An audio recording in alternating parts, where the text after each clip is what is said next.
Good evening, dear faculty members, and welcome to today's faculty learning program by Business Standard in association with Great Learning titled Teaching Online, the New Normal, Opportunities and Challenges.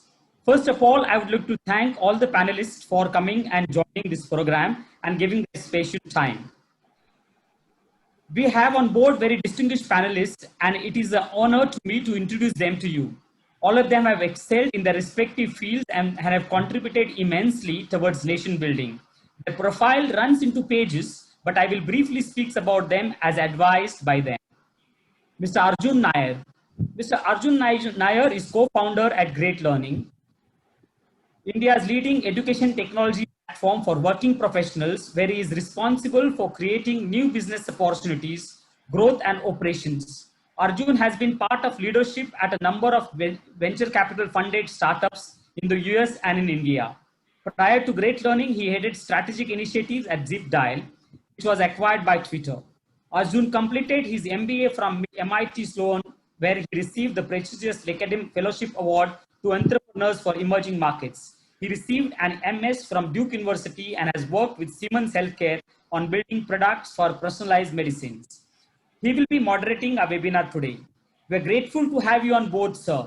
Thank you very much for your consent to moderate this webinar.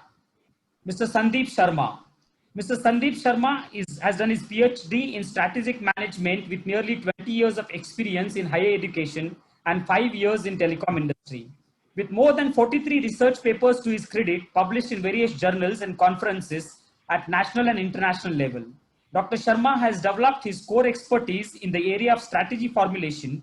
His research has widely published in various newspapers. Currently, he is serving as Dean Chitraka Business School and visiting faculty to Binus University Indonesia and University of Applied Science, Osnabrück, Germany. Brand personality, brands love, television, broadcasting, digital, television and green marketing, consumer behavior, quality management are his specialist subjects. We are grateful to have you on board, sir. Thank you for your consent to be part of this webinar. Dr. Rajni Gupte. Dr. Rajni Gupte is the Vice Chancellor of the Symbiosis International Deemed University. A distinguished academic, she received a doctorate degree in economics from the prestigious Gokhale Institute of Economics and Politics, Pune. She has been actively engaged with higher education for over 30 years, both as professor and researcher. She has taught at many foreign universities as well, including the Oakland University, Michigan, US, and Berman University of Applied Science, Germany. She has been a part of a leadership team at Symbiosis for over 2 decades. She joined Symbiosis as a founding member of the Symbiosis Institute of International Business in 1992. Dr. Gupte is one of the 10 women selected for the Across Asia who have attended the Women's in University Administrative Program sponsored by the US Department of State. She was invited to be a part of a committee of eminent economists formed by Niti Aayog to interact with the Honorable Prime Minister on economic policy, the road ahead in January 2018. We are grateful to have you on board, ma'am. Thank you for your consent to be part of this webinar. Dr. Vidyanand Jha is a professor of organization behavior at IIM Calcutta. He has a PhD in organization behavior from IIM Ahmedabad. He teaches courses on organization structures, management of creativity and innovation, and management of organization change at the postgraduate and doctoral level. He also teaches large number of working executives every year. He started the first online MDP of IIM Calcutta in year 2000 and has extensive experience of designing and delivering online learning programs. He is a practitioner of participant-centered learning methods, including case methods. He is also an alumnus of Harvard Business School Global Colloquium on participant-centered learning. He also did the certificate course on film appreciation from FTII Pune. He received the Yu Yang Case Writer Award from Association of Indian Management School in 1998. He is a poet, literary critic, and translator writing in Mithali. We are grateful to have you on board, sir. Thank you very much for your consent to be part of this webinar.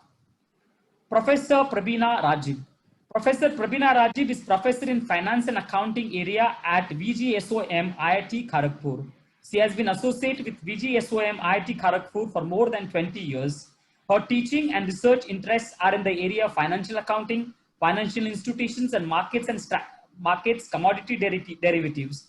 She has authored 2 books titled Stock Exchanges and Investment straight answers to 250 nagging questions, and commodity derivatives and risk management. Besides being a faculty member, he has also held few administrative positions at IIT Kharagpur, such as Chairperson Preventive of Sexual Harassment Committee and Dean of BJSOM IIT Kharagpur. She is also Fulbright Fellow. We are grateful to have you on board, ma'am. Thank you for your consent to be part of this program. Before I ask the moderator to take over, requesting you all to write all your questions in Q&A box as and when you have them. They will be addressed at the end of the session. If you want any specific panelist to answer it, please address it to him or her so that she can answer it directly to you. Thank you for your awesome presence for this webinar and wishing you all a very delightful session.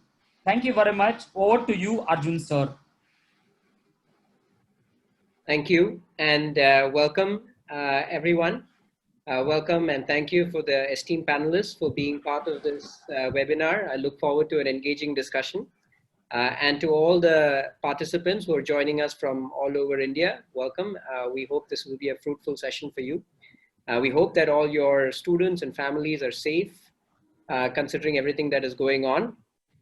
So today, before we get into the panel discussion, I'll just take a few minutes to talk about setting context and what is the need of the hour. So at Great Learning, some of you may know about Great Learning. I'll just talk a little bit about it and then we'll set context appropriately. So we started Great Learning to offer courses which are job-oriented for working professionals and students so that they can bridge the employment gap. We've been offering courses for the last 7 years now. Today we have about 3 lakh students who take our free courses on our platform in areas such as AI, data science, machine learning, cloud computing, digital marketing, and so on. And about 25,000 students from over 100 different countries who enroll into our PG programs. And on a given day, we would do about 10,000, we would reach about 10,000 students who take our courses and in these live sessions that are taught by about 100 different faculty members. Now, to do that, we had built a platform which is called Digital Campus or Olympus Digital Campus that we're using for conducting these live classes, assessments, and so on. And when the whole COVID crisis started, and we saw that institutions across the country had to shut down for safety reasons and had to move their classes online, we opened our technology platform, allowing institutions to then conduct their classes online, engage remote students, conduct assessments, and so on. And as part of that effort, I've had the opportunity now to talk to thousands of faculty members from around the country, talk about their problems, enable them to understand how technology can solve some of the problems about engaging students online. Knows that it's not just about a live session that's enough. It's not just about conducting a session on Zoom that has outcomes. There's a lot more that goes towards creating a student learning experience. And faculty have questions around how to create that. Now, the eminent panel members have all done this as part of heads of their institutions and departments, and they themselves are excellent teachers, have done this online. So we are doing these series to hear from them and learn about what are some of the best practices about conducting these online sessions. And again, I want to draw the distinction from just conducting these sessions to actually delivering a full course online oriented towards creating outcomes for the students, whether it's around learning outcomes or career outcomes. What are all the considerations that go into it? What are all the challenges that come up and how do you actually solve them? So that's what we'll discuss today. And the way we'll do that is in the beginning, I just open up the questions. We'll go from panel member by panel member just to hear about their experience with online education, how their institutions made the transition online. What are some things to keep in mind? What are some pitfalls? It's an open-ended discussion. They can share their views, and then we'd have a few questions that we'd ask to the panel member afterwards. And toward the end, in the last 15 to 20 minutes, we'll take the audience questions and then discuss it if that has not been covered so far. So let's start with Dr. Gupta. Why don't you start talking, with giving a sense of how did you get started with online education? How did you get Symbiosis to make this transition? What are some key challenges? What are the elements that have to be kept in mind from a pedagogical perspective? What are all the things that need to be considered? Thank you, Arjun. First, let me thank the organizers for inviting me for this session. I'm happy to be sharing the floor with dignitaries from so many other institutions. To tell you about how Symbiosis actually dealt with this. Uh, First, let me tell you a little bit about Symbiosis. It's a multidisciplinary university. We have disciplines like law, management, humanities, social sciences, engineering, computer studies, media communication. The reason I'm telling you this, and health sciences. The reason I'm telling you this is to tell you that the spectrum of programs is very, very large. We have programs where they are rather theoretical, programs where they're very, very practice oriented, like a medical technology program. So given this kind of a spectrum of programs, I think the challenges were bound to be quite large. So when the lockdown happened, we had actually finished with our master's programs. We had finished with the academic year for the master's programs because they start in the month of June, and they had finished their term and their evaluations. Just a few subjects would have been remaining. But the undergraduate students, classes were still going on. Their evaluations were happening. Their exams had to be conducted. And like everyone else, we got thrown into this. And very quickly, we realized that we need to, of course, over the years, we had been training our faculty in the use of technology. But I think till you're actually pushed into it, you don't really start using online teaching. We've been using flipped classrooms, we've been using a lot of other things, but till you're actually pushed into teaching online, I don't think many of our teachers had actually delivered a whole module or a whole class online. So the first thing was to, of course, train the teachers. So what we did was we made sure that some of our faculty who were good at it, who had been developing MOOCs earlier, we got them on board. People who were familiar with technology, we quickly got them to do a large number of faculty development programs. So training the faculty was the first step that we took. And here again, as I mentioned, the challenges were different because if I had a media school, they needed to do things differently. The design school needed to do things differently. The law school needed to do things differently. So the challenges were multiple. You know, one size fits all simply wasn't working. So we had to actually keep experimenting and trying to teach them how to deliver what they would have done in class. The second part of it was to try to identify the technology. What is the technology that we would use? We tried Zoom, we tried WebEx, we tried Microsoft Teams, a host of them. Some people were comfortable with one medium, some with another. So we decided that we wouldn't make it standardized, or we wouldn't say that you have to only use this, because it's much easier for everyone to deal with what they're comfortable with. So that's the second choice that we left to them. Next was what we looked at was how are the students coping with this? So we were constantly in touch with our students, trying to identify whether they were able to cope with what was happening. A few of them had, of course, lived back on campus because they were not able to travel back, especially the international students. But many of them most of them had gone home. I should say about 90-95% had gone home.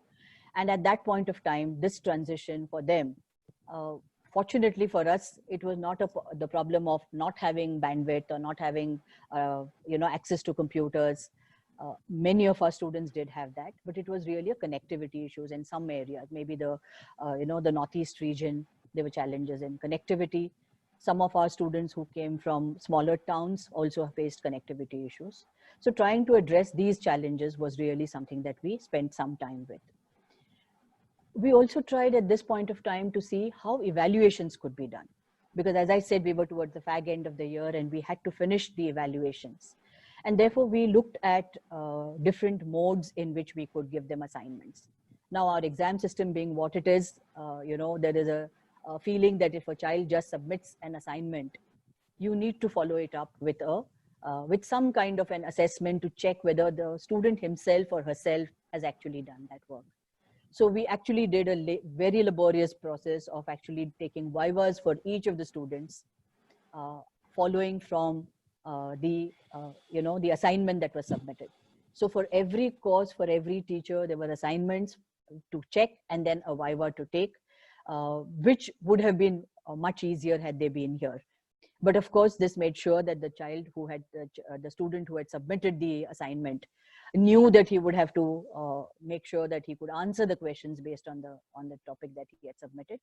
And this gave us a lot of confidence in making sure that the student had indeed done the work. You know, running it through a plagiarism check is still not just enough. It may not have been copied, but it still needed to ascertain that the student himself was aware of what was written. So this laborious process also took us some time to adjust to, particularly since the faculty were at home. And Pune was under complete lockdown, so most of the faculty were operating from home. Many of them did have laptops, but some of them did not. So making sure that equipment reached their homes, that they had the right equipment and resources, that was something that we had to give access to. So I think I'll stop here. There are so many others who would need to talk. So I'll take questions later. Thank you. Thank you, ma'am. That was very insightful to know all the things that was systematically done to ensure that delivery of learning actually happened. And the assessments part, that must have been a very laborious process for all the students to do Viva. But yeah, that was right. That's right.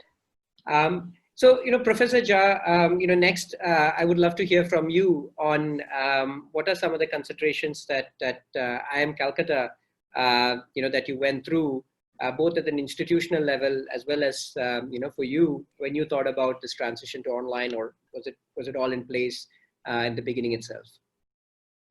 So, Arjun, I think I would not speak for the institution so much. Okay. Let me just add that IIM Calcutta actually has been teaching a large number of students online we have multiple partners, 5 or 6 partners, and these are executives basically, you see. Okay. Now, one thing which has changed in the pandemic, because in India, people do not trust distance learning system, or, let me put it this way, that people put a premium on online, face-to-face kind of, classes. So we did have, in fact, a good number of our faculty, I would say roughly everybody in the system had got exposed, at least once, okay, to teaching online. Only spanner in the works was that most of these classrooms are operated by our marketing and technology partners, like say Hughes, like say, and they do have their own LMS, etc. Suddenly we were left with actually nothing, because we realized that for our postgraduate programs, which was an on-campus programs, we do at least 3 or 4, rather 4 full-time, on-campus programs. For them, suddenly, we were at a loss. But I suspect our faculty's learning curve was pretty high, and we are coping with it.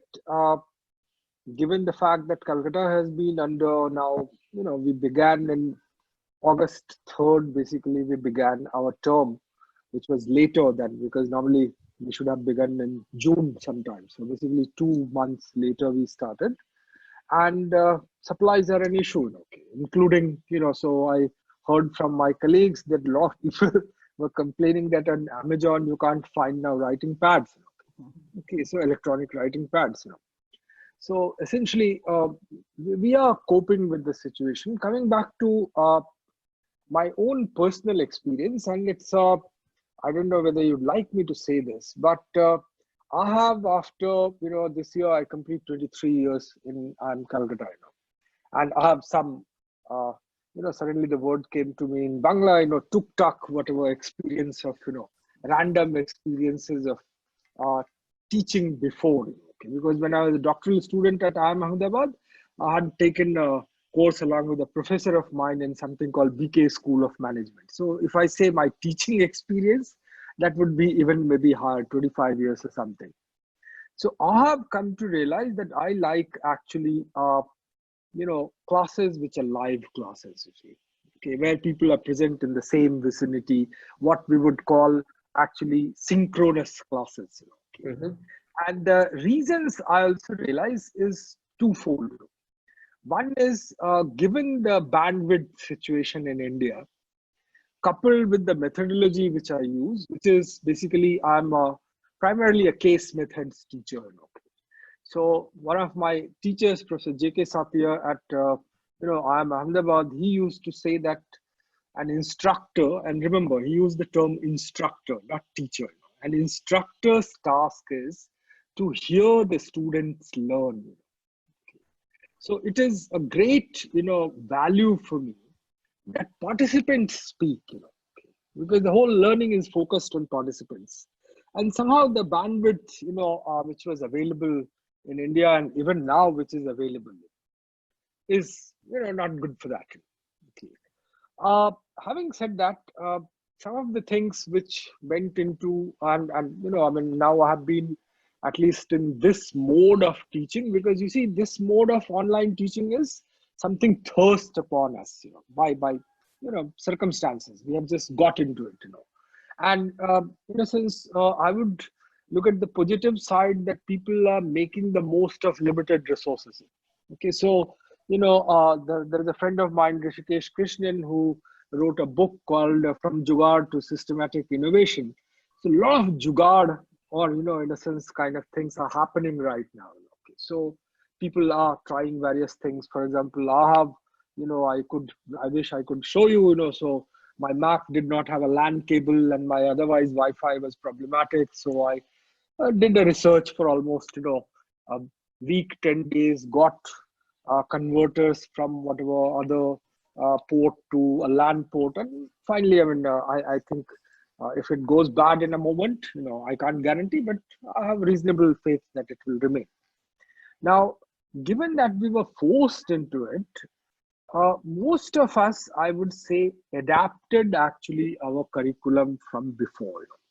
Okay, so we have not ab initio thought, that we are going to actually design a program in online mode and, do this. Students also actually, every class there is this kind of yearning from their side, from our side. They say, oh, we miss, being there. And we say, oh, we miss you, and so on, because it's a very eerie feeling. 130 acres, and this place would have been right now full of people, see? Yeah. So, you don't see anybody, And of course, our bad luck that we also had Amphan, a month back. So full of trees got uprooted on the campus. So essentially, some of the key learnings which I have is, or challenges, in fact, I would put to you, that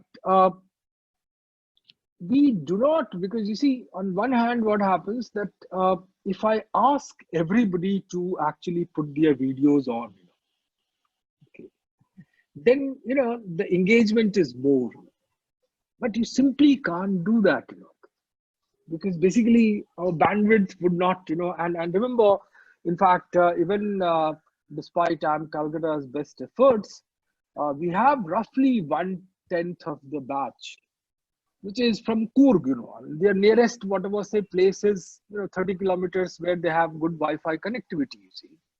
We tried to get them on the campus, some people at least, but we just could not do it, because Calcutta has been under periodic lockdown, so to say. Aircrafts are not allowed from various places, 6 cities and so on. So given that, one of the biggest challenge would be, how do you engage people? And for me, it's not that much of an issue, because some people I will always engage in the class, okay, because I'm a case methods teacher, so people are speaking. I'm just kind of, helping them with questions and saying why, what, when, how, etc. But, essentially, you have to think through strategies for engaging them more. So polls, wherever they work, I think that they are a good idea. Breakout rooms are fabulous.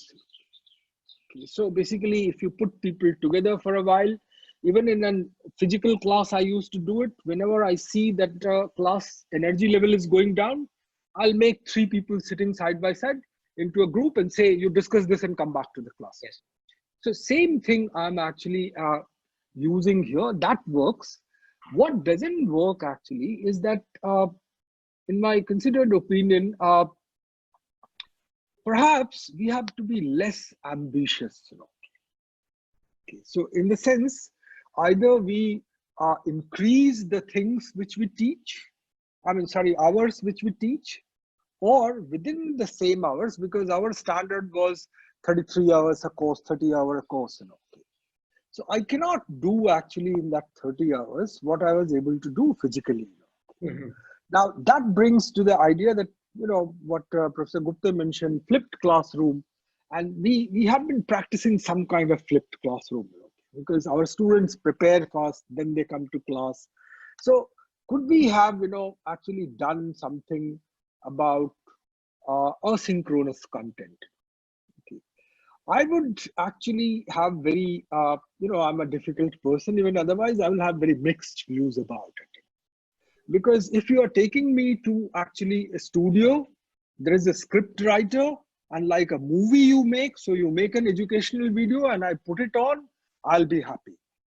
But if you just ask me to record a video of mine, okay, and put it as an asynchronous content, at least for my discipline, it does not work. I'm not saying for everybody it would not work. It could work for a finance professor, for example, that I work out the formulas, give a talk, and solve some of the problems and put it there. So for some people, it can work. And I think one of the great learnings which we have from Dr. Gupta's experience, that one size doesn't fit all. So I would like to leave, actually the audience and also the panelists with the thought that this is the time to be inventive. This is the time to experiment. Don't take things as a given. Just push the boundaries, and because ultimately you're trying to achieve your teaching objectives, which is, in my case, is to make students more articulate, more knowledgeable about whatever subject I'm teaching, you see. So engage them more. These would be some of the ideas I would leave the class with. I mean, sorry, not class. These are all professors, so all the professors will be. Yeah. Thank you. Thank you, Professor Jha, for that. I think we'll come back to some of these ideas that you talked about in a bit again. But moving forward, Dr. Rajiv, it'll be great if you could also share your experience, for the audience to learn from on your experiences with learning, with delivering teaching online. Hi, Arjun.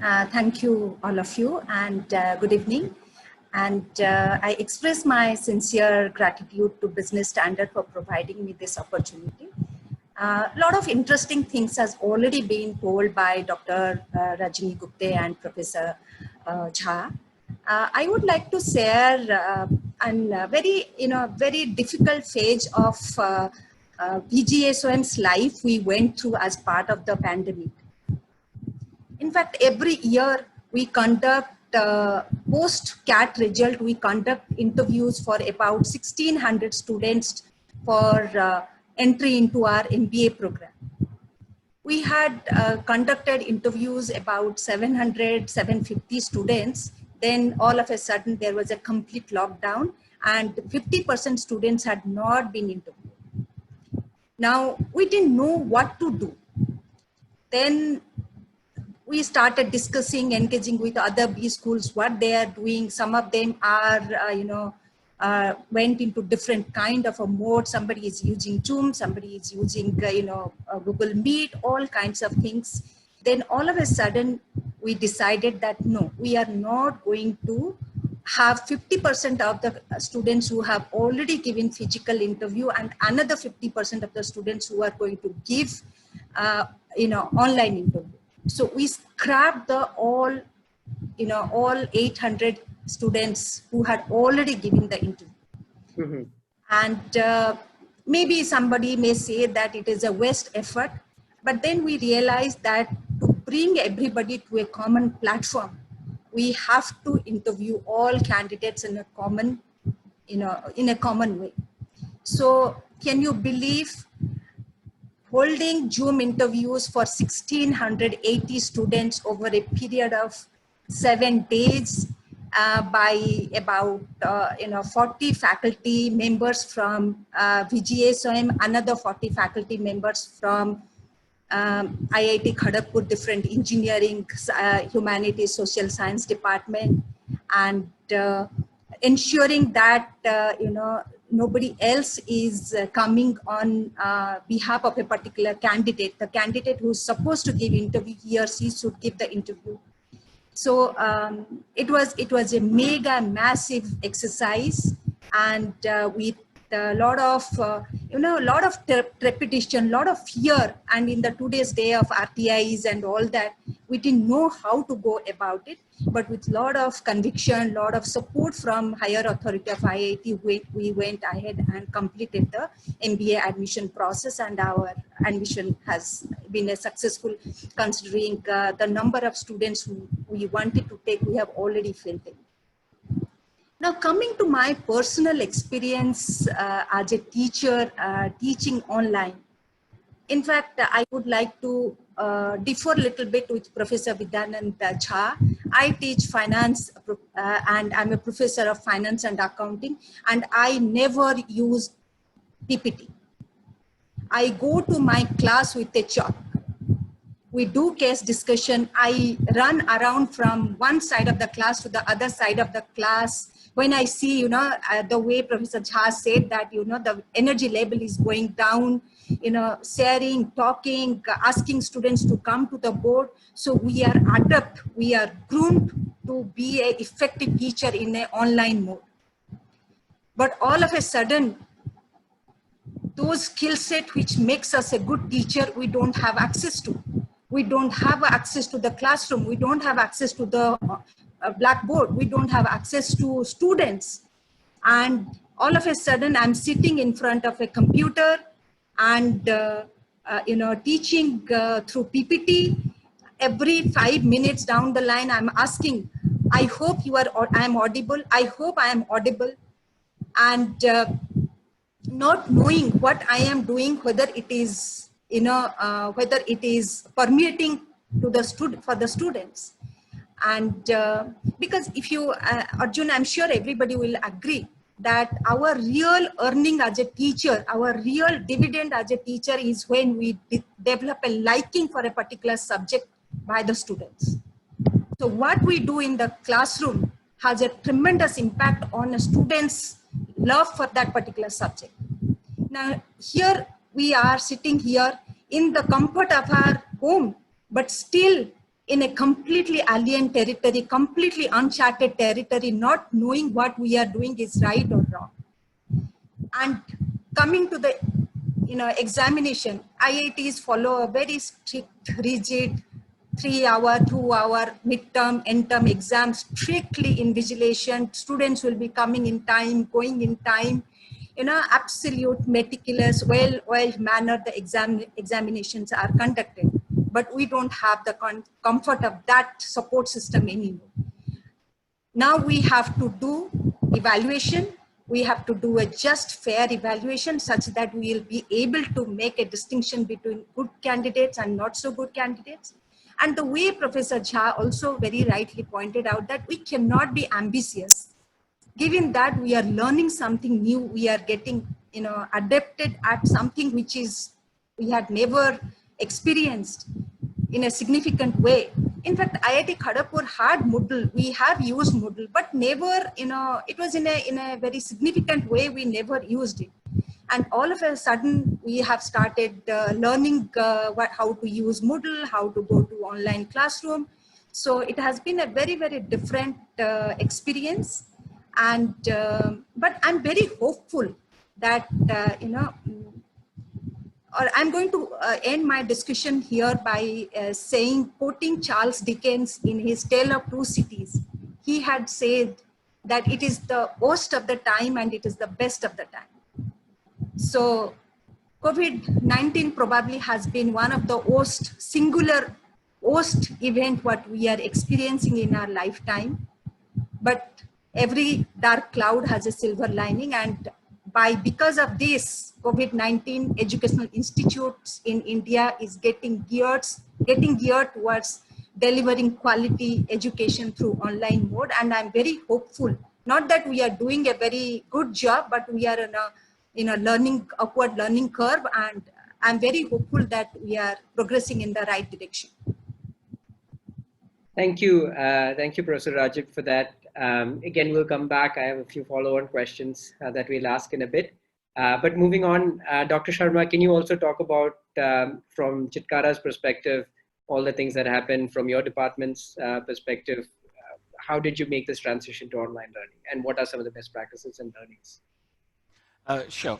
Thank you. Thank you very much, Mr. Arjun. And I must say thanks to Business Standard for giving me such an opportunity to share my experiences with the esteemed panelists on board.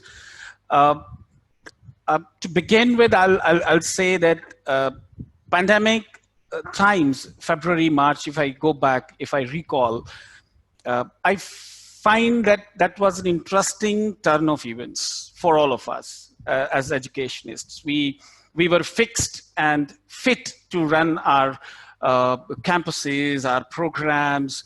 Our faculty was, I mean, they were doing the things in a normal, run of the in their normal calendars and the way they were handling the classes and all those things. But all of a sudden, the things changed. And what's the biggest change? We as an institution, as a business school and as a university, we found that whatever we were doing as a secondary or a supplementary activity, for example, we were teaching the students in the class, and then we were telling them to take some online courses on Coursera, on edX, or Udemy, or going online and taking some extra certifications. Those secondary things all of a sudden turned into the primary requirements. So that shift, all of a sudden, it brought a lot of excitement. This is one. And second, a lot of challenges along with. We never tested our internet bandwidth that way that will hold the entire course, as Professor Jha said, that 36 hours course. And as a faculty, if I think that I have to deliver a 36 hours or a 54 hours course online every time on the camera, and then I'm talking to all of them, it was not that easy affair for me and the faculty to switch over. So that was the first change, that the secondary activity became the primary activity, and we had to completely switch to the online mode. Another was that we had a challenge to move on. We all had a challenge to move on because we cannot stop. As a business school, I will say, particularly for MBA program, we cannot stop because the students are here for, let's say, 15 months or 14 months, and they go for live projects and the internships. So when February and March, this situation came up, our MBA batch had to go for an internship. They came back from winter internship from December, January, and then they had to take a summer internship, and their recruitments were on. And then all of a sudden there was an announcement to shut the campus, go back home and operate from home. We were wondering, how will we operate from home, everything? Thanks to Zoom, thanks to, all those mediums of interaction, we could interact with the faculty. It was very exciting in the first few days. And the moment it went on, then we realized, no, it's a long-term game. So every time coming on a Zoom or coming on a Google Meet or going to Microsoft Teams, if everything has to be there for, let's say, for next 6 months due to pandemic, that means we have to put everything in a particular sequence and order. There has to be a structure which we need to follow. So that was another challenge. As I told you, faculty was excited. People were ready to give the entire download they used to give in the classroom through online classes. So we had to stop literally in the very beginning that, come on, don't treat online class as a physical class. So don't try to give the entire download in 45 minutes online session. So it was difficult, literally difficult to hold the excitement, as well as, the challenge that we had to deal with the situation. Evaluation, assessments, yes, that was another, turnaround, because as a typical, the university and the education system we all belong to, and we have written long pages in the examination, and we appreciate those who write very well in the sheets. But all of a sudden we had to have more MCQs. We switched to Moodle, and then we did not find it apt. So this was the struggle, that how to go with the assessments. Connectivity issues. Some of our states and the students from far J&K, interior of Himachal, Orissa, Tripura. So those students were really in a very panic situation, because they had no internet connectivity and how to connect with the classes, and every day the classes is happening.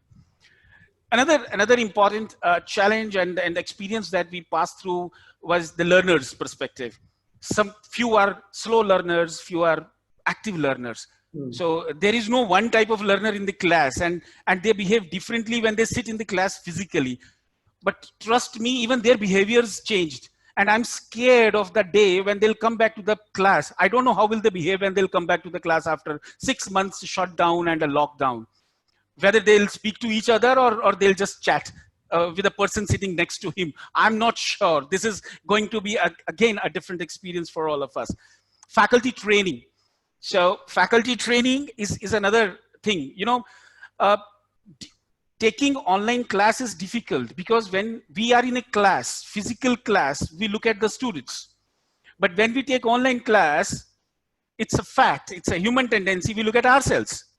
You know, it's a very big challenge. Yeah. It's kind of it's a kind of academic Bollywood which is coming up now.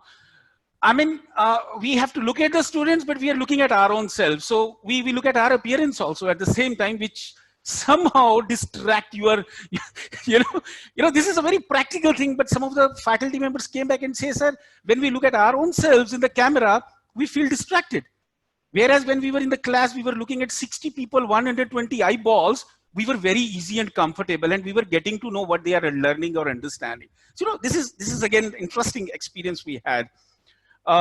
Another thing that what we noticed that many of the students which were probably not good learners in the physical classroom, they are very good learners online. So their self-learning habits increased. Somehow now they know they can't go out of home. They don't have alternatives. So either they are on their, those apps, movie apps, or they are just relaxing either, or they are learning something. Or they're taking certification and taking classes. So that is another thing. And maybe the last thing which I'll just cut across, because all my panelists, I mean, all of them covered a lot of things. I was just figuring out what I have to speak. And another thing was we were very concerned about their mental health. Now, when their internships started, 100% of the batch got virtual internships. All were tested online by the companies. Now, the average time they were spending on screen was 8 to 10 hours a day. That means an internship and some of the interactions with the faculty. And spending on the screen 8 to 10 hours, it was literally, it took heavy toll on them. And interestingly, I have seen and read many articles where the mental health of students have been discussed, but the faculty has not been addressed. I am equally concerned here as an institution, as an academician, even that is a toll tax on faculty, those who are there on screen, on their mobile phones, having earphones installed, full day on Saturday, Sunday. And you know, what is so good or bad about work from home, that you are working every time. You stand in a kitchen, but still you are talking to somebody. You are sitting on a dining table, still you are talking to somebody. You are sitting on a bed, and then again you are talking. You don't know. It's not work from home. It's work. It's work, and work. Whether you are at home or not, it doesn't matter. Yeah. So things changed drastically, and this is an interesting turn of events, as my esteemed colleagues said, that probably this is time to innovate and take the things forward one by one. And if we do that, probably we can succeed and come out of this difficult situation. Over to you. Thank you, Dr. Sharma. We have another maybe 15, 20 minutes. So what I'll do is I've read through all the questions that have come so far, and I've organized them into a few different areas. And I'll post that to the faculty members. I think that would be a little easier and I think earlier I'd also given them a few questions to think about. So I'll organize the questions that I'll ask them, so that way we'd be more efficient with time and we'll get through all the questions. And separately, if you have questions, do continue to type them out. I'm looking at them, so I'll continue to ask them. So, the way I saw that, there are at least 3 different or 4 different areas that have emerged so far.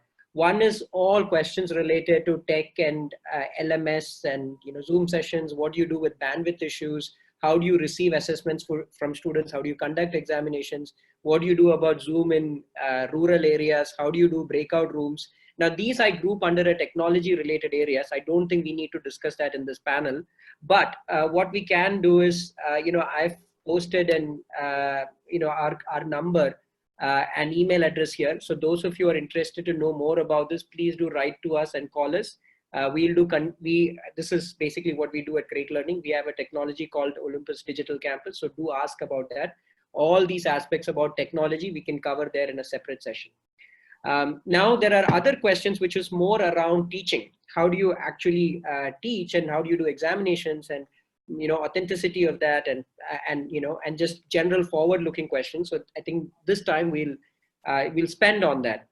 So this is a question that I had earlier asked Dr. Gupta as well, but separately I think it has come from the audience as well. In fact, I think one of the faculty members have said that after you take a couple of classes, the students start losing interest. So how do you maintain their focus?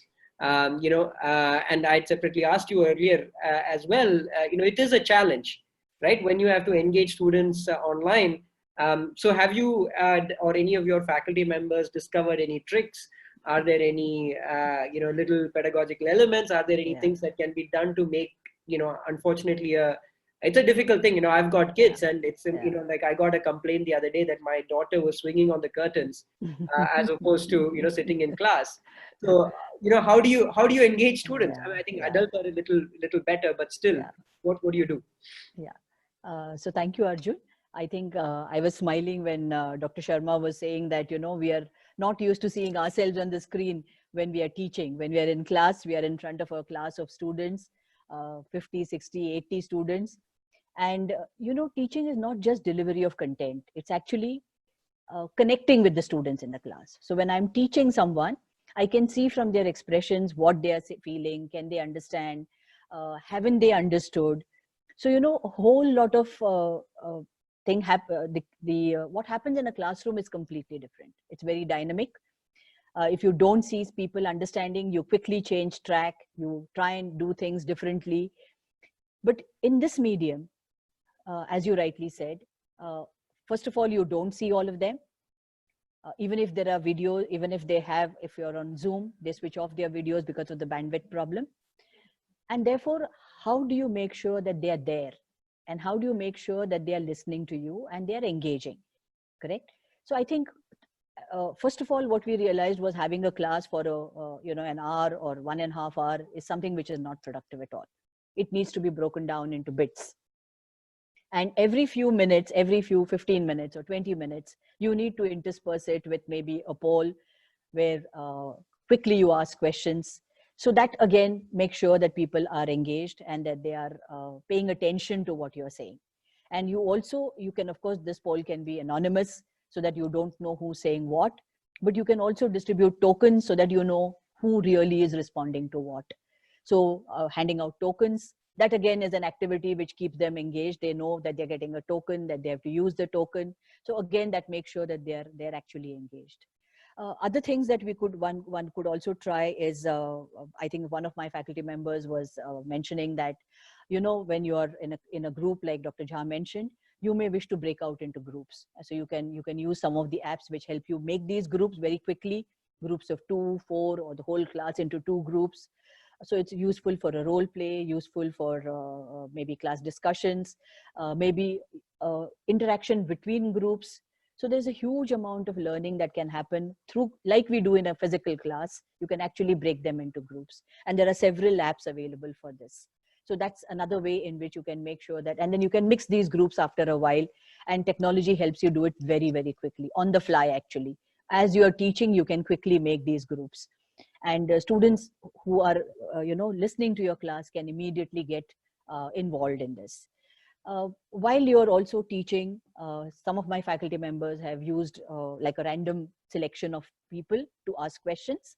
You can generate a random wheel, and where the wheel stops, you can put in the names of all your students over there, and where the wheel stops, the question goes to that person. So that person jolly well be listening, and that person better answer those questions. So, these are engaging things which students find interesting. We've got great feedback from students for the use of such kind of things. So this random wheel, I was fascinated when I first saw it.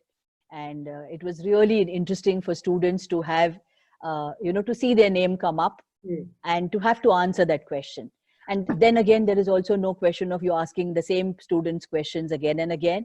It's all pretty random. So Yeah. anybody could get picked up. And then there's no question of, the teacher never asked me a question, and so I don't need to pay attention. Other things like for evaluation, you could use many apps that are available now, small quizzes. And I firmly believe that the way to go ahead is to do it through continuous evaluation. I think the days of a final examination, in any case, most people don't do that nowadays. You have a fair amount of formative assessment which is going on. And in the end, you may have just a summative assessment. So this formative assessment, the continuous assessment, is very critical. And this medium allows you to do it in small bits, small quizzes which you can take. And it can you can then sharpen it up by giving them some work to do and then assessing it online. So I think that's some of the things that we have tried. And I don't know if I have time to say one more thing. Your topic is saying a new normal. I'm not very sure whether once this all goes away, will we like to continue with this? A new normal would mean that it is there to stay, right? I don't think so. I think most teachers would prefer to, maybe we'll use some bits of technology the way we are doing now. We will use it in places where we have not able to maybe integrate technology. We will integrate it much better now in class. But whether we will do all of it online, I don't think so. Got it. But I'm sure I'd love to hear other people as well. Yes. No, thank you, ma'am.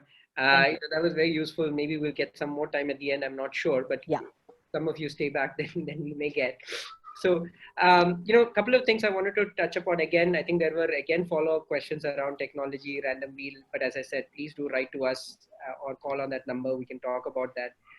And for Professor Jha, I have two questions, kind of related.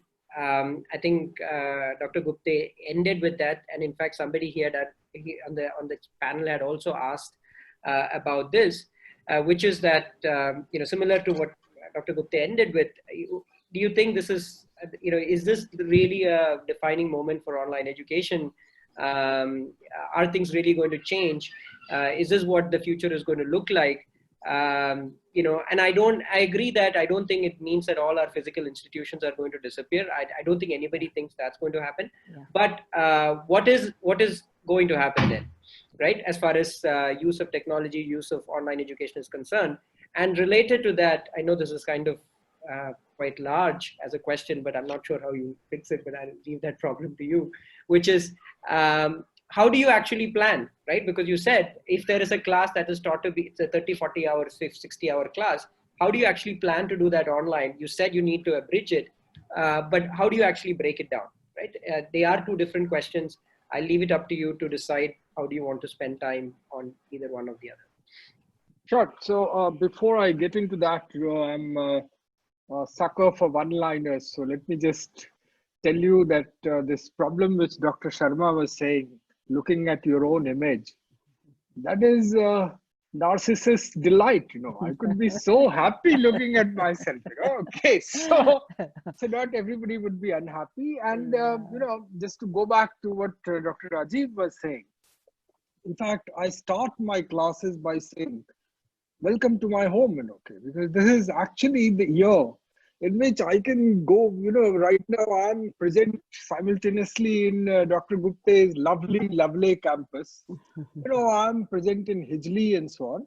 Now, I just wanted to add something to, in terms of so-called tricks to what Dr. Gupte was saying, and then I'll move ahead to your question. So some of the things which are working for me that you see, anyway, for a 2:15 class, say, I would in a physical class reach by 2, okay, and then be available for questions, this, that, and the other.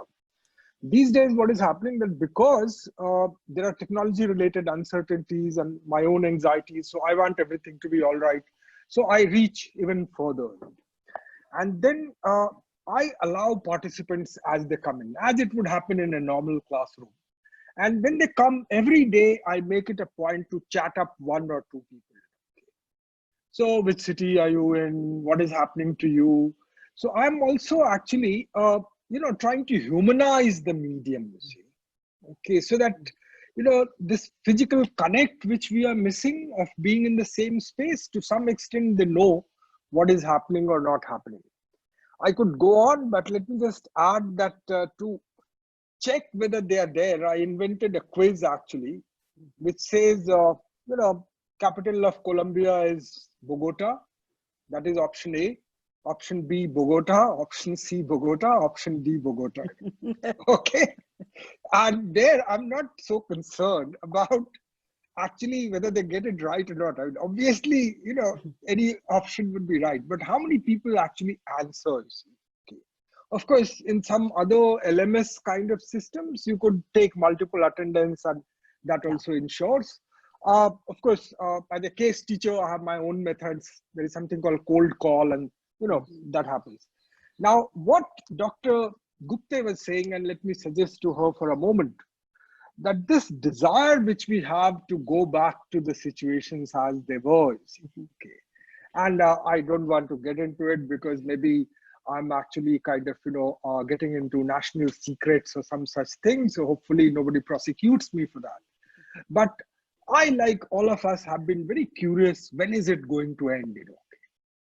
Now, when I ask people, random people, I just do this poll, that when do you think it will end? People who are doctors, etc., and people who have studied earlier pandemics, they tell me, maybe 2 years, maybe 3 years. And of course, their prediction is not a good prediction because it's based on past data. Past need not be similar to future because this is not 1918 and this is not Spanish flu. This is, COVID. World has made great deal of technological progress. I was listening to a virus scientist, vaccine scientists, talk one of these days, and there are around 150 candidates right now for making a vaccine. So hopefully, things would happen sooner. But what I'm saying that in any case, in the medium term, we should be ready for, our planning, etc., for 2 and 3 years. Okay. That is what I'm saying. Having said that, as a person who has a degree of interest in knowledge management, I would like people to learn from best practices here and transfer it later, to their real classrooms. Hopefully something would happen. I'm not very hopeful that it would happen, but hopefully something would happen. And those of my colleagues here who are institutional heads, maybe whenever this thing ends, and I hope it ends soon, like all of you, maybe we actually sit down with our faculty and see what worked, what did not work, and go ahead. Other thing which is on my mind, Arjun and my colleagues, that one of the things which has happened during this pandemic, that the stigma attached to online teaching, that has vanished. So best universities in the world are teaching online. Okay. And basically, if you realize, capacity expansion in a physical world and capacity expansion in a virtual world are all together different ball games. So if you ask me to gaze into crystal balls, etc., and so on, I would say that imagine a scenario in which actually some large universities, or now I could even say some foreign universities, run huge batches, of online teaching. And now that the stigma of certification is gone, because remember, when Dr. Sharma was talking about Moodle, not Moodle, Coursera and edX and so on, I was saying, oh my God, this is what they do. Instead of teaching them themselves, this is what they access to. Now the whole world is actually right now learning through online. Okay, whether asynchronous or synchronous, that is a different ball game. And I think you can still claim that, oh, I'm synchronous and you are asynchronous and so on.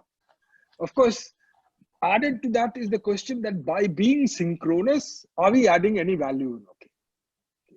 Because if we are reproducing the same content which we will use in an asynchronous one as a synchronous one, maybe we are not adding any value. Maybe recorded videos are better, So my own, just to summarize what I'm saying, that I think there is a real chance of online education booming actually. And if you look at policy makers, Government of India has got very kicked about actually in some ways reaching to so many villages, schools, and so on through online medium. Of course, we have to ensure that people have access, because what, at least for us, it's not that much of a problem, but for schools, digital divide is very real. I mean, all the data which I read, 27%, this, that, So government has its own plan to have fiber connectivity to all villages. Yeah. They were saying it will happen now. It's slightly delayed, but hopefully another 4 years, 5 years. So in a 4-year, 5-year time frame, online education will come up with as a very formidable competition. And even people who are kind of thinking, so maybe there would be some mixed mode teaching, some online, some offline, some campus connect, you come say hello to your faculty, have tea, have samosas, or in Dr. Gupte's case, sabudana vada or something, so you have all that. Okay. But ultimately, good portion of people you will teach is online, Yeah. So that is, one. What was the second question you asked? I forgot. Okay. Do you still want me to answer that? No, maybe I think. So, yeah, that's right. So Yes. let's move ahead. Yeah. Yes. I think maybe we'll try to, if there is some more time in the end, we'll try to come back. But Sure. This is very useful. Thank you, Professor Jha, for sharing that. In fact, the thing that I took away most from what you just said was this idea of humanizing, this platform. Just because you are virtual doesn't mean that you can, you set aside all the other things that are there. In fact, many of the faculty, really wonderful faculty members I've spoken to, do exactly that.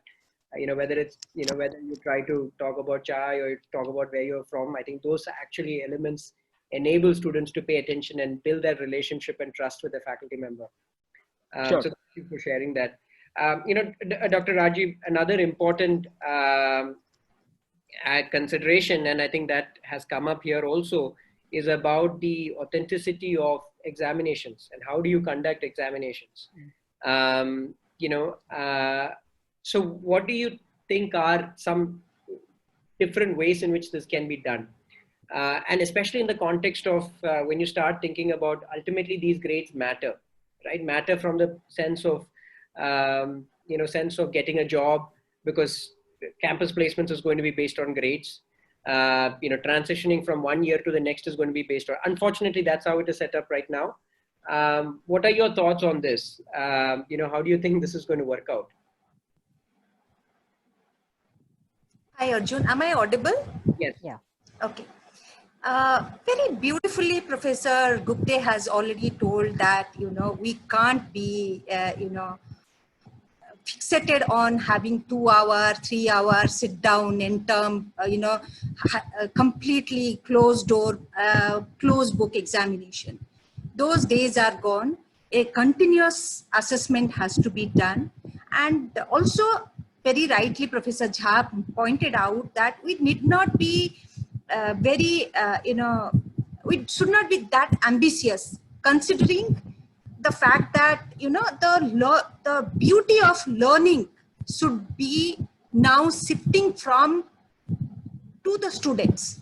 They should now learn on their own, that they are doing this for themselves. It is not the teacher who should be shoving down the academic curriculum in their throat and forcing them to come to an examination. And also very, assignments, evaluations can be very, very student specific. Of course, what I am telling is what I practice as a finance teacher. In fact, none of my assignment is, same assignment, but the assignment changes. I give the assignment that the name of the company should match your name or your girlfriend or boyfriend's name. So assignment is same. You do these analysis, but the company changes and the competitor changes. So these are the certain innovations we have to bring in. Continuous evaluation and a lot of effort we have to put as a teacher to see that whether the evaluation, what assignments they are providing, We have to have, we have to spend time to, to go through them, to see that, call them for a group presentations, and see that whether they have put the effort or copied from some some sources and submitted a beautiful report. In fact, I see that, whenever a student has a spelling mistake or wrong English, I know it is a good report because it is a student who has done it. But if somebody is giving an immaculate report without any spelling mistake, without, beautifully graphs, I immediately put it into Turnitin and plagiarism software and see from which source they have, done it. And here, some of us are talking about mental health of faculty members. I'm a female. I run I have my mother-in-law staying with me.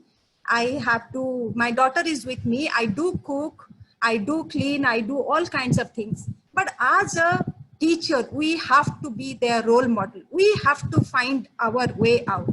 If it needs to be putting our effort 18 hours a day, so be it. I am going to give that kind of a time, because it is me, my real earning is not my salary. It is my real earnings, that whether I have been able to, develop an interest for that particular subject. Whatever needs to be done, I will do it. Of course, in a premier, business school, I am not, I don't teach a lot. The number of hours we teach per week is at best 4 to 5 hours, 6 hours. Maybe the same thing is not applicable to other universities or colleges where teachers are teaching 10 to 12 hours.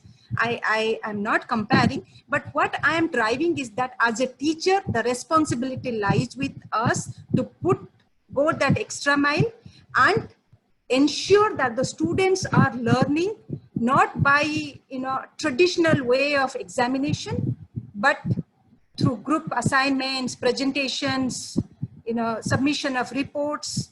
And as you said very rightly,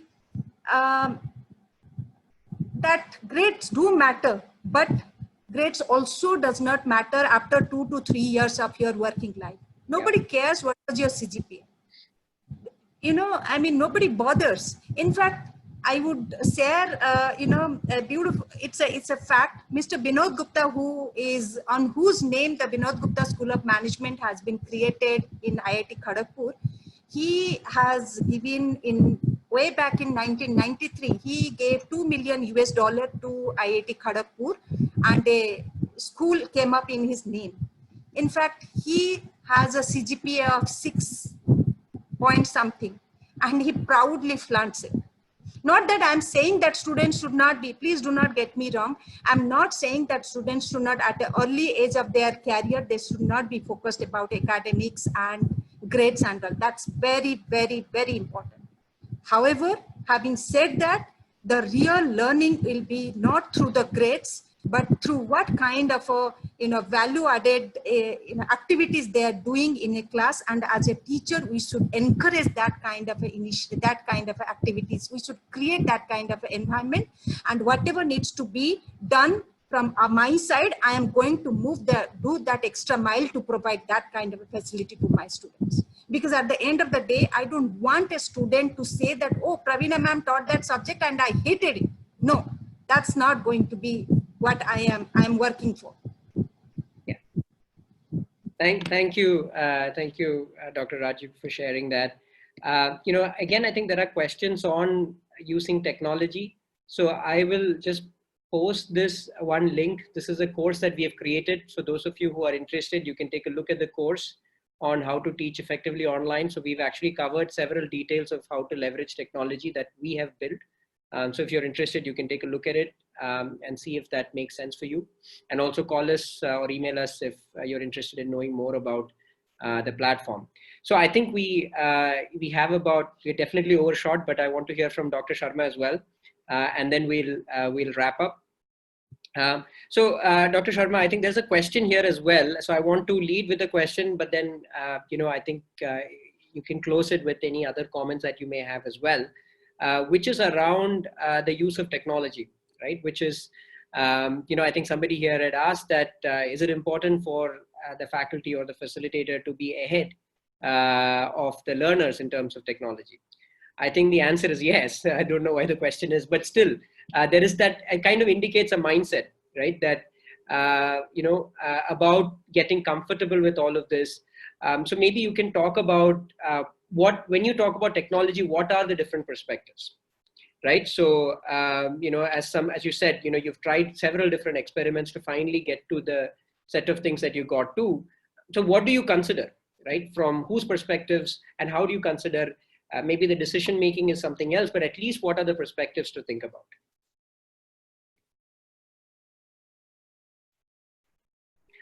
Dr. Sharma, you have to, you're on mute. Fine. So this is just a demonstration of technology that I'm speaking, but you are not listening. So, okay. This was a very interesting talk going on, and I must tell here that the next is going to be, as Dr. Gupte said in the very beginning of her talk, that next is going to be the blended way. I mean, we learn to have physical classrooms and the teaching classrooms both. Online classrooms both. The interesting thing we have experienced while dealing with the technology is that technology does not differentiate the user from a teacher or a learner perspective. A technology is a technology. So a course on Coursera or edX, anybody can take. So Coursera is not going to differentiate that who is the person using that particular platform for enhancing the knowledge landscape. So similarly, whatever technology we use, the technology has no a parameter of differentiating that who is using it. Now the problem is that we have to understand that what is required as a teacher or what is required as a student. So this is an interesting example I'm going to quote. I think this will answer many questions. When we immediately switched over to online, we immediately switched to Google Meet, because that was the one immediate switchover easily we could do. So we asked all the faculty members. I personally asked. Everybody said that, sir, I'm interacting with all of them, all the students on Google Meet, and I found it okay. But as I said in the very beginning, that it was good for a week, but not for a month. So what happened? Some of the faculty members said that, sir, when we are talking to them and we see that some of the people are leaving the classroom. So Ramesh left, Suresh left, then Ramesh joined, Suresh joined. So they said that, sir, we want to find out something which is more conducive, and then there is a focus, and then we deliver. Perfect. Then we went to the next level. We immediately started with the Microsoft Teams. So MS Teams we started using for the classrooms, and at the moment we are using these two platforms, Google Meet and Microsoft Teams, largely for the classroom activities. And our classes are of around 35 to 40 minutes, not more than that. And we have reduced the number of students in the class because it is online, and all 24 hours are with us now. Because as a teacher, we are ready to, now we are doing it, we are embracing this change, so we are doing it. So size of the class has been reduced, and these two platforms we are using. Then all of a sudden our IT team came to us and said that, sir, your faculty is unable to differentiate between a platform the platform which is there for webinar and the platform which is there for a meeting.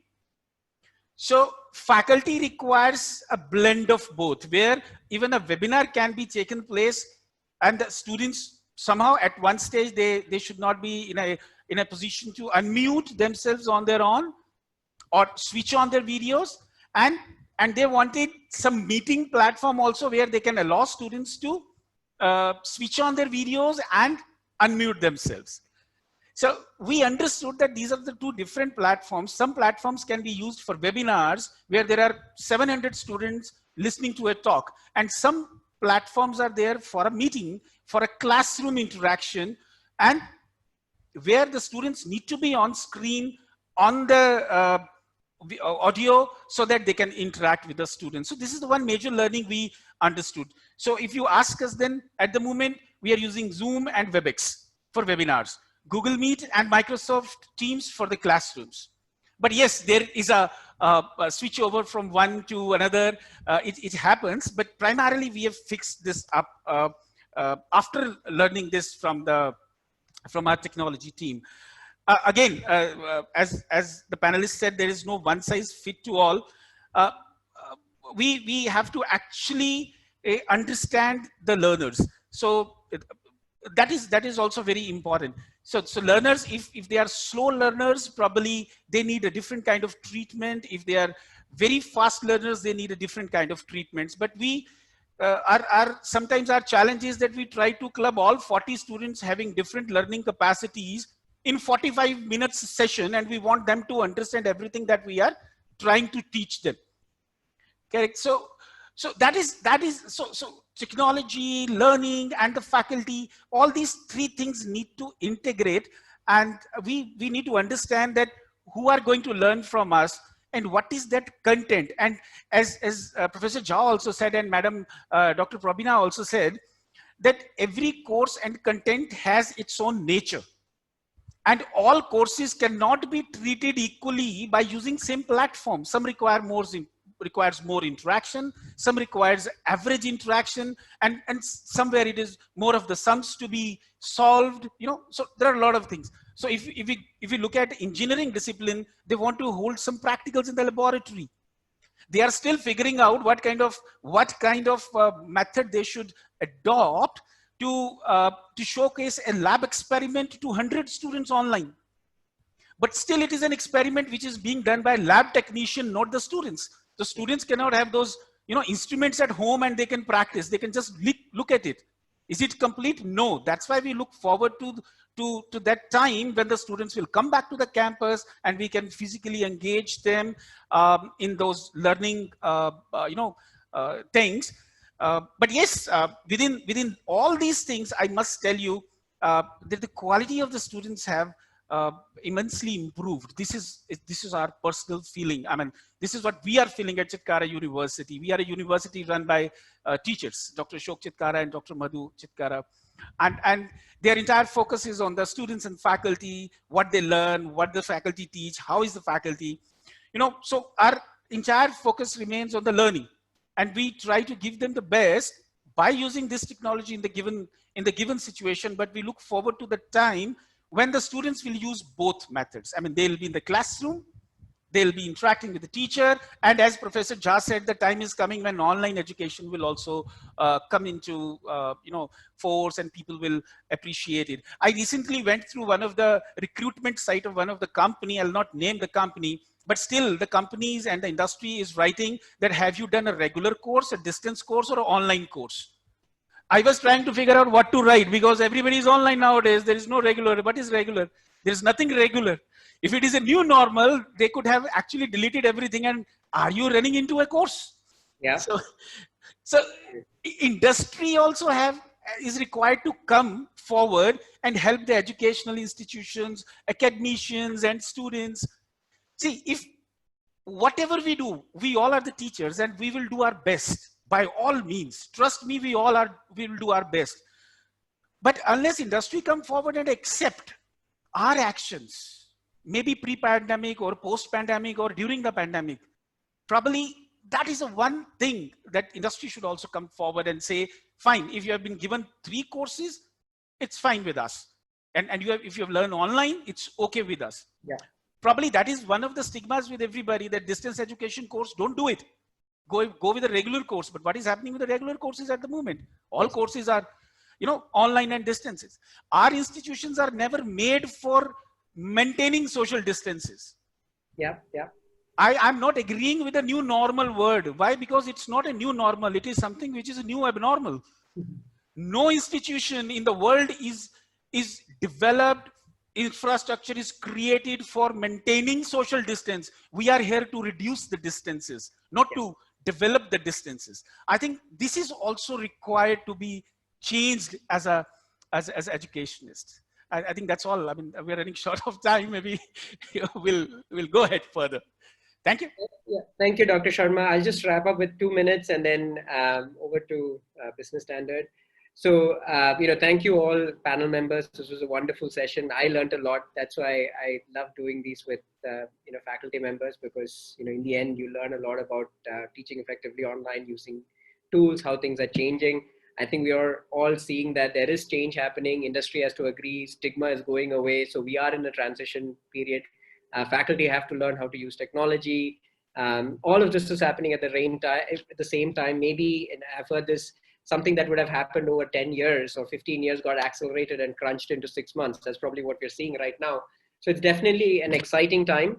And during that, as I said earlier, I just want to leave with this. If you are interested in learning more about we are doing a lot of these sessions because part of Great Learning's mission is to transform higher education. And as part of this, we are doing these faculty training programs. We're putting free courses out there. Some of our courses can be used for students. It's completely free. And there are, of course, paid courses. All of this is available. So do reach out to us. We are very interested in engaging with the academic community at large. So looking forward to continuing interacting with both the panel members as well as all the other faculty members that have joined us. Thank you very much for your time. Contact details are here. Over to you, Business Standard, and thank you everyone. For you, you all made it. Most importantly, I would like to thank all the panelists of today, Dr. Sandeep, Dr. Pravina ma'am, Rajni ma'am, and Jha sir and Arjun sir for coming for this program, giving their quality time. And definitely the inputs what they gave were definitely wonderful. And I strongly believe that you can take it, adapt it in your teaching, and give the best to your students. So thank you very much, and all the best to all of you. Thank you very much.